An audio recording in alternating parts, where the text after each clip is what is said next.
To yield the floor to the chair of the THIMUN Foundation, Mrs. Dubock, you have the floor.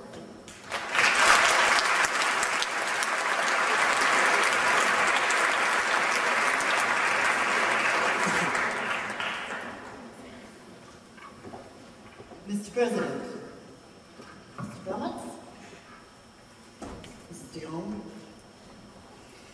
our special guest from Saudi Arabia, Mr. Abdulaziz Al-Kayar from Aramco, Your Excellencies, distinguished guests, and finally, honourable delegates.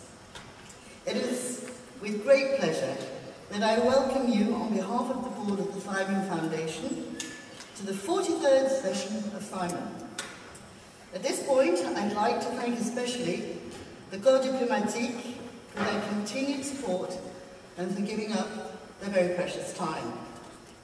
My special thanks also go to Saudi Aramco for once again generously sponsoring us. So our main theme this year is crime and punishment, and one that befits this great city of peace and justice, home of the International Court of Justice, the International Criminal Court, and of course, the Tribunal. When I was preparing for this year's conference, I asked myself what crime and punishment meant to me personally. And I thought of all those who commit or condone hideous crimes against human rights, such as genocide, kidnapping, torture, and yet they remain unpunished. I thought of all those who are punished for crimes they didn't commit. They're simply locked away for years because they dared to exercise the basic human right of freedom of speech. Nelson Mandela, my great hero, springs to mind for his 20 years of imprisonment in solitary confinement for speaking out against the apartheid regime. And yet, he triumphed in the end. Or Martin Luther King, who gave his life for his dream of equality for black and white. He also succeeded in fulfilling his dream. Two great heroes of the 20th century that were punished for the crime of speaking out for the rights of others. But still, in this 21st century, there are many others who are imprisoned for simply exercising their right of freedom of speech. I'm thinking in particular of Aung San Suu Kyi, who was imprisoned for expressing publicly a different opinion than that of the military regime.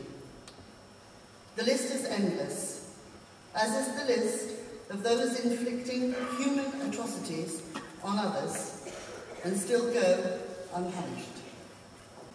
By standing up for our rights and those of others who are unable, for whatever reason, to do so themselves. That is why I ask you to use that right beyond this conference and to speak out against crime, abuse, torture, and other offences against human rights. Our charity this year is Amnesty International. I'm sure you all know what that is. It's an NGO that seeks to help those unfairly imprisoned or tortured for simply speaking out to defend human rights or criticise inhuman practices, to raise awareness of their imprisonment, to stop them from being further tortured or further simply forgotten. For that reason, we will again this year be having a sort of lottery, a raffle, it's called in English, for teddy bears. One large teddy bear, one panda, and one Siberian tiger. The price of the tickets is 50 cents, like last year.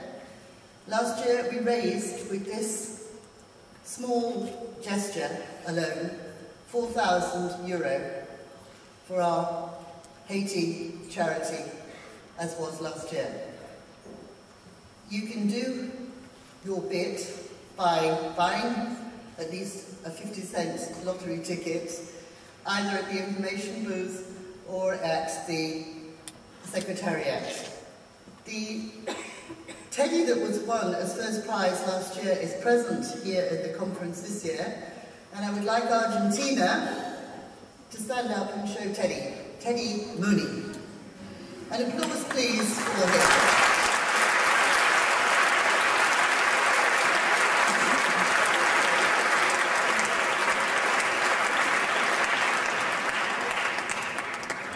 So finally, I would like just to remind you that THIMUN is not a game, nor merely a simulation of the UN.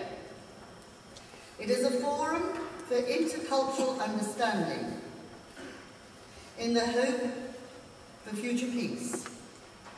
As you are our future, we place our faith in you and hope that you will uphold your ideals beyond the week of THIMUN and put back into society what you have been privileged to take out of it.